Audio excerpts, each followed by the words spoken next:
So what do you like about reading, Crystal? I like arranging my stuffed animals in a circle and reading them stories out loud. What do you like about reading, Andrew? I like how my invite to that tea party got lost in the mail. It was a book party, Andrew, not a tea party, Well, I'd like to please. be part of your book party club.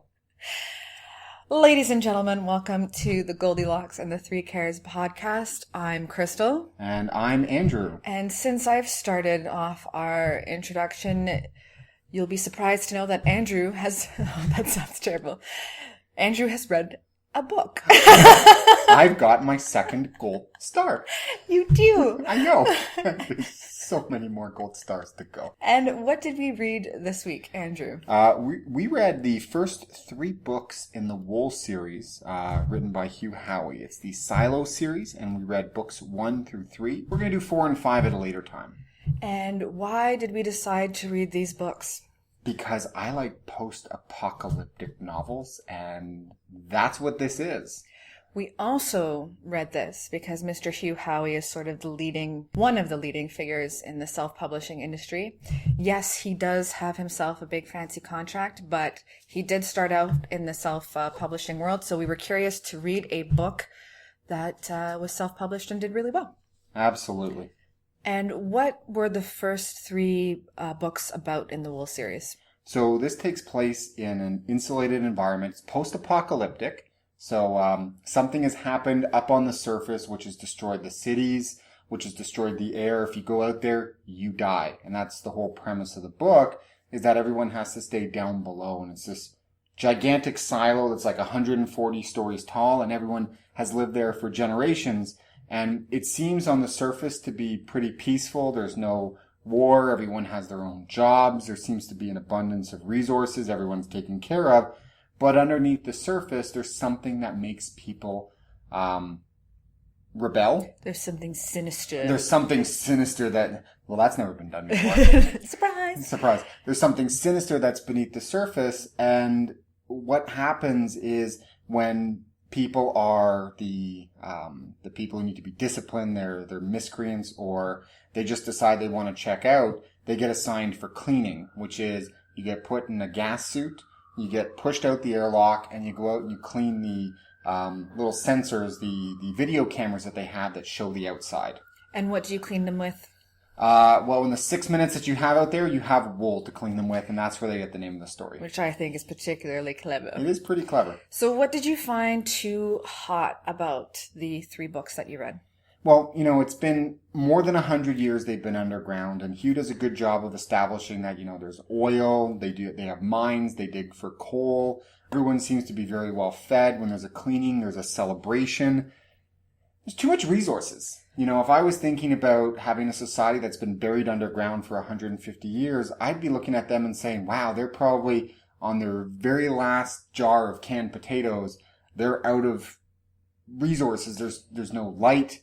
There's no food, and that would really lead to the strife that we see in the book. Well, I mean, potentially, this silo has 144 floors, which try to imagine that, and my brain kind of explodes.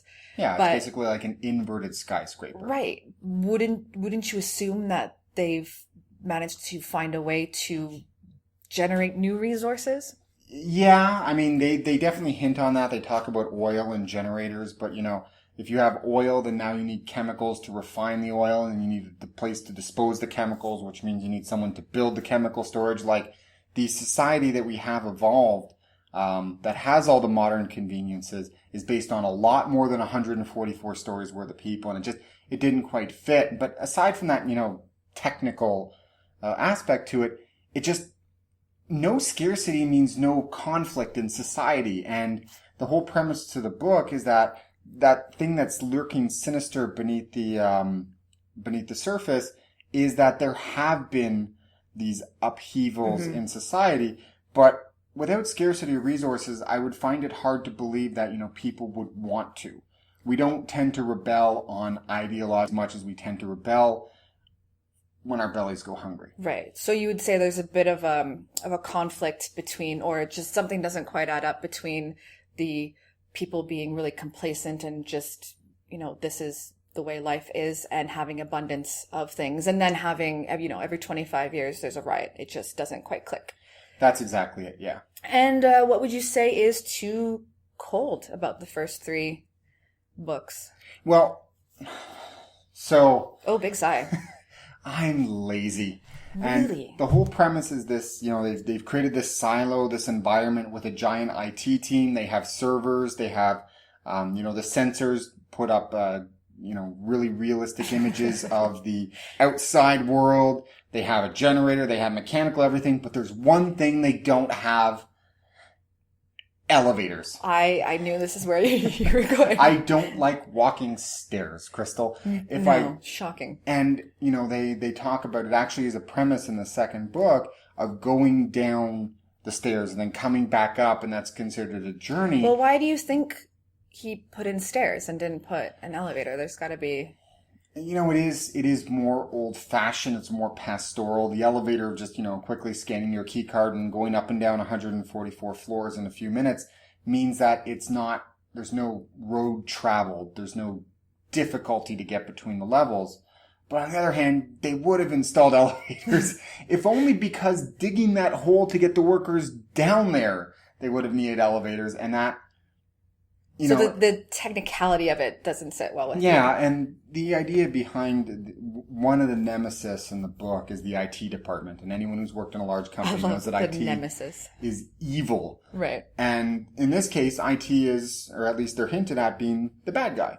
And I was thinking about it, I'm like, if there was in fact an electronic elevator, that would work more to IT's advantage. They'd be able to shut down the rebellion, just make the key cards not work, stop the elevators, make people not be able to go through the floors. IT can't control stairs, so it doesn't quite work for What me. about having different, and I suppose you could probably do it with elevators as well, but just having different levels that mean different things or different areas.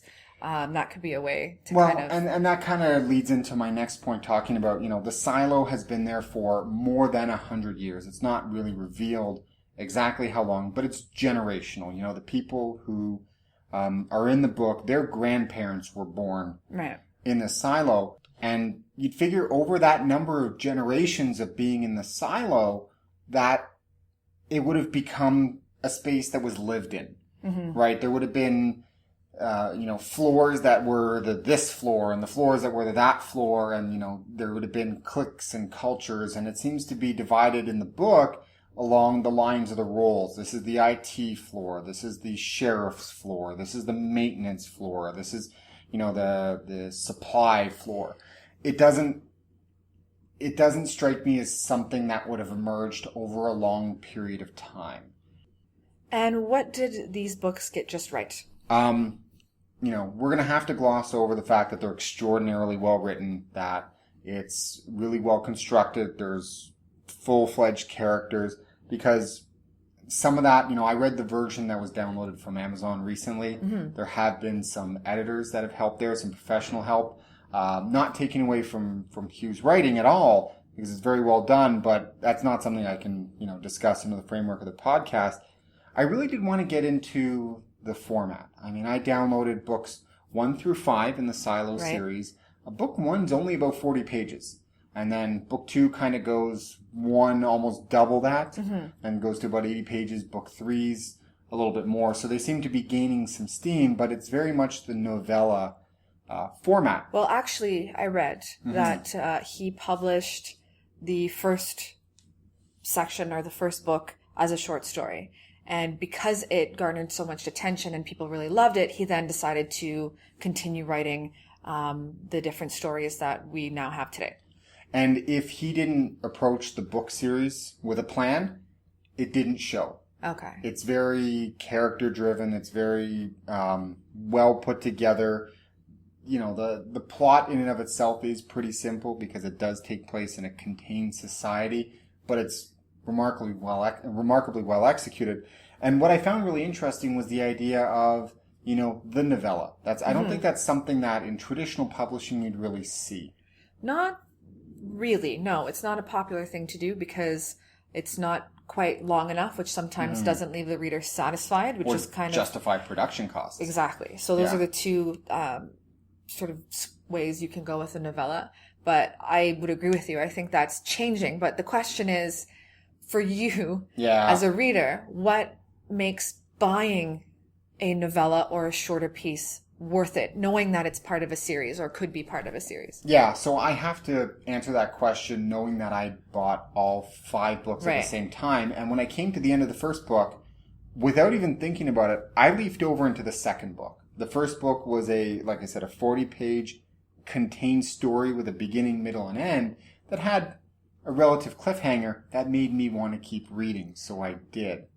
Had I read it and just bought book 1 for whatever it was selling for, would I have felt satisfied? And the answer is yes. Okay. I mean, being in business, I know that value is really assigned based on, not on money at all. It's based on your level of satisfaction. Yeah. In entertainment, it's your level of satisfaction. You know, I can enjoy a 300-minute movie, a documentary. I can enjoy an 88-minute comedy, and I can enjoy a 22-minute episode of television. The same way, it has no real bearing on how much time I spent with it as to whether or not I feel I got something from it. And that speaks to whether or not it's well executed. So once again, this was the first half or semi-half of the Wool series by Hugh Howey. Podcast 1 of 2. Yes, very good. And who do you recommend read this book?